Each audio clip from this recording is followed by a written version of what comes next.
মহা ধামাকা। শেষ অবধি সোনারূপার জেদের কাছে হেরে গিয়ে অর্জুনকে বিয়ে করতে বাধ্য হয় দীপা। হ্যাঁ বন্ধুরা, আমরা এমনটাই দেখতে পাবো অনুরাগের ছোঁয়ার আগামী পর্বগুলোতে। বিস্তারিত জানতে ভিডিওটি না টেনে শেষ পর্যন্ত দেখতে থাকুন। দীপা কিছুতেই সোনা আর রূপাকে বুঝতে পারছে না যে সে সূর্য ছাড়া আর কাউকে ভালোবাসতে পারবে না, কিন্তু সোনারূপা কিছুতেই তা বুঝতে চায় না।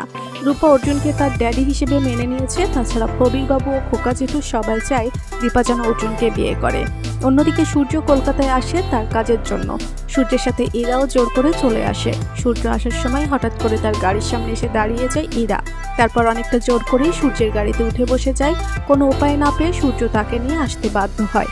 অন্যদিকে দীপা সবার সাথে রাগ করে মন্দিরে আসে ভগবানের কাছে প্রার্থনা করার জন্য। দীপা তার ঠাকুরকে বলে, তুমি বলে দাও আমি এখন কি করব, আমার কি করা উচিত। তারপর সে মন্দিরে খোকা জেঠু আসে। তারপর দীপাকে বলে, দীপা মা, তুই অর্জুনের সাথে একবার ভালোভাবে কথা বল। আমি চাই না তোরা কেউ কষ্টে থাকিস। অর্জুন তোকে ছোটবেলা থেকেই ভালোবাসে, তুই একবার তার সাথে কথা বলে দেখ। এরপর থেকে আমি আর তোকে কোনো জোর করব না, তোমার যা ইচ্ছে হবে তুমি তাই করো। তারপর দীপা আর খোকা জেঠু দুজনে মিলে মন্দির থেকে হাসপাতালে যায়। দীপা গাড়ি থেকে নামার পর সূর্য তাকে দেখতে পায়। সূর্য লুকিয়ে দীপার পিছু পিছু হাসপাতালের ভিতরে আসে।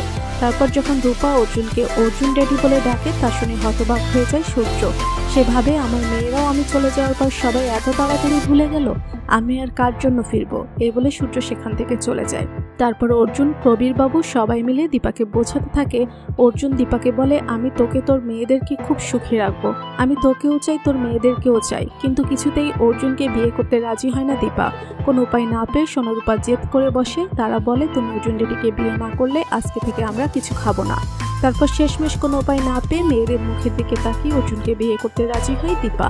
তো বন্ধুরা, তোমরা কি চাও অর্জুন আর দীপার বিয়ে হোক? কমেন্ট করে জানিয়ে দিন আপনাদের মতামত। ভিডিওটি ভালো লাগলে লাইক কমেন্ট শেয়ার করুন। আমাদের চ্যানেলে নতুন হয়ে থাকলে চ্যানেলটি সাবস্ক্রাইব করে বেল আইকনে ক্লিক করে রাখুন, যেন অনুরাগের ছোঁয়ার যে কোনো নতুন আপডেট সবার আগে পৌঁছে যায় আপনাদের কাছে। ধন্যবাদ সবাইকে।